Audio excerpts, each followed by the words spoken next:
Umeshawahi jiuliza, kabla hujafikiria kitu chochote ndani ya ubongo wako, hayo mafikra yanakuanga wapi kabla uyafikirie? Wakati mafikra yanakukujia, huwa yanatoka wapi?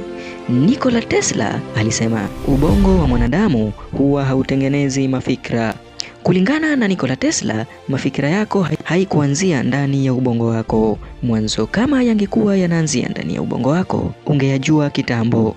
Alielezea akasema, mafikra ni kitu chenye tayari kiko, chenye kinangojea kichukuliwe kama signal. Mafikra yako hayako ndani ya ubongo wako, huwa yanawekwa ndani yako wakati tu una tune kwa hiyo signal, kama tu vyenye huwa unatafuta station ya redio.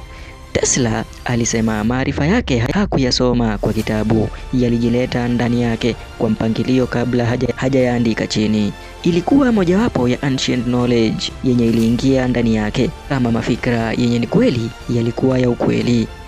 Ina maana mafikra yako sio yako na sio wewe huwa unayatengeneza, huwa unayapata tu. Ndiyo maana ukiwa umeketi pahali, huwa mafikra fulani yanaanza kukukujia na wewe una tune kwa hiyo signal, unakuwa connected, unaanza kuyafikiria.